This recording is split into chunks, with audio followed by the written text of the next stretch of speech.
My name is Jessica Knight, and this is the Relationship Recovery Podcast. And today, I want to take a step back away from some of the talk on abuse and talk about self-love. When healing through an emotionally abusive relationship, a lot of people will tell you that you need to love yourself more. If you loved yourself more, you wouldn't be doing this. If you loved yourself more, you'd be able to get out of it. If you ask, what can I do? They typically say, practice self-love. You don't seem to care about yourself. And I hate the rhetoric on self-love. I hate the narrative that we hear all the time that you have to love yourself before you can have anything or do anything or heal anything. And I hate the idea that you need to love yourself before loving somebody else.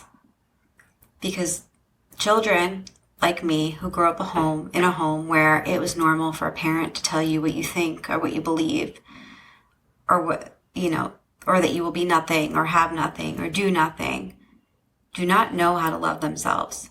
They were taught that by trusting what they think about themselves is not real because it was never validated. There's a good chance that when they felt proud of themselves, they were taken down. They were told not to be proud. They grew up believing that their reality was false, or that what they were seeing wasn't real, because these authority figures of people that were supposed to love them were telling them what to think and what to feel.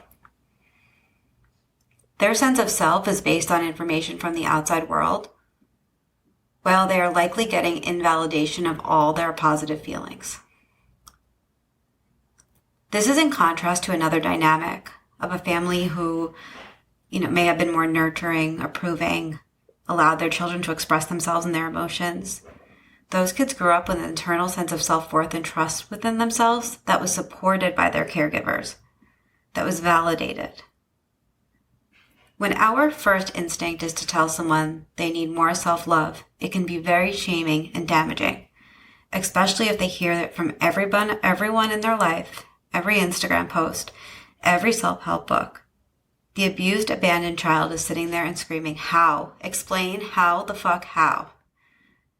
And also, what does it even mean? Most people don't know how to build up their own self-worth. I've had my own battles with self-love, self-worth, self-esteem, self-care.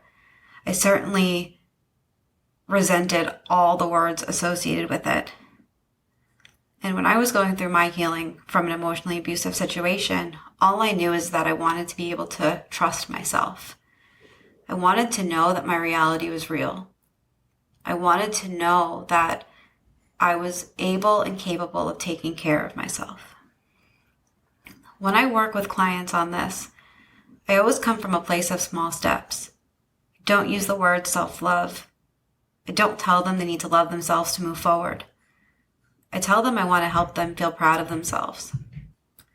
I work with them to build trust within themselves however we can, whether it's making a smoothie first thing in the morning, or committing to a journaling practice, or deleting social media for a while, or reading one page in a book a day, whatever it is, whatever is true for that person.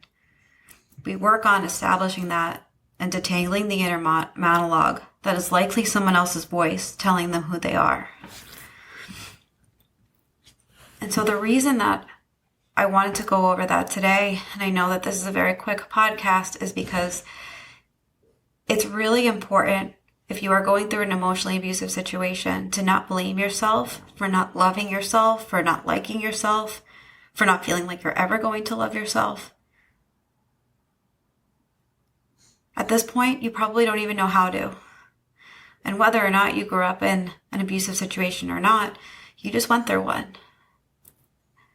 You just went through, this whole spiral of toxicity that's going to be really hard to detangle yourself out of. And so I hope this was helpful. You can find me at jessicaknightcoaching.com. You can email me, jessica@jessicaknightcoaching.com. You can find me on Instagram at jessicaknightcoaching.